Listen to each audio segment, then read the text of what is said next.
Aujourd'hui dans le petit cul, on parle du moustachu qui bat tous les records. The Super Mario Bros. Movie is leveling up the charts, smashing expectations at $195 million US opening. Énorme carton pour Mario qui réalise le meilleur démarrage de l'histoire pour un film d'animation, détrônant ainsi la Reine des Neiges. Chez nous, il a fait mieux que les 3 Mousquetaires, sortis aussi mercredi dernier. Come on, Mario! Our big adventure begins now!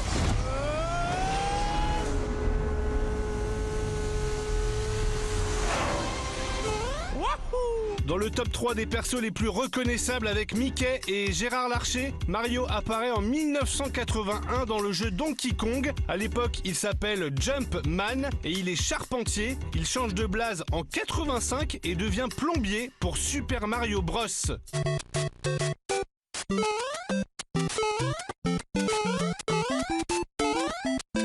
Vendu à 40 millions d'exemplaires, Super Mario Bros a longtemps été le jeu le plus vendu au monde et il en a rendu fou plus d'un. En France, il y avait carrément un SAV pour les joueurs en galère. 40 standardistes vivent dans une sorte de bunker installé dans la banlieue parisienne.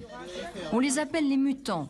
Du matin au soir, ils répondent aux questions en testant simultanément de nouveaux jeux. Ses yeux, ce gros pif et cette moustache brosse, on les doit au japonais Miyamoto, surnommé le Spielberg des jeux vidéo. Il a aussi créé Zelda.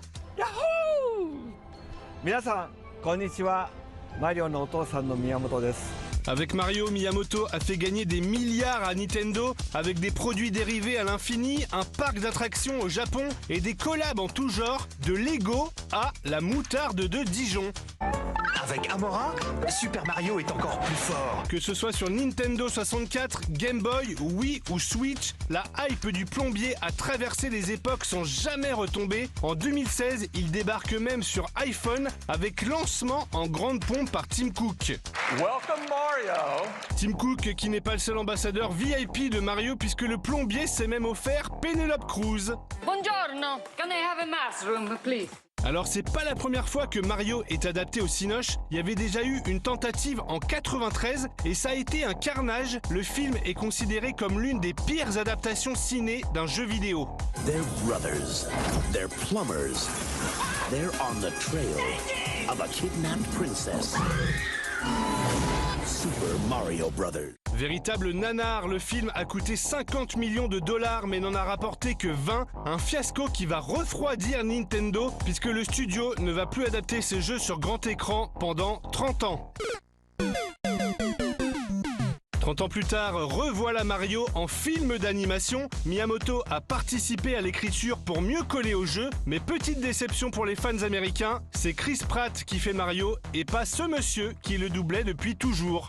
It's a me, Mario! Woohoo! Autre changement, la princesse que Mario devait délivrer dans les jeux vidéo devient enfin autre chose qu'une potiche, puisque dans le film, c'est Luigi qui se fait kidnapper et Peach qui part le délivrer. Together, we are going to stop that monster. How? Look at us. We're adorable. Mario, une icône de la pop culture qui a su rester dans l'air du temps. Le petit cul, c'est fini.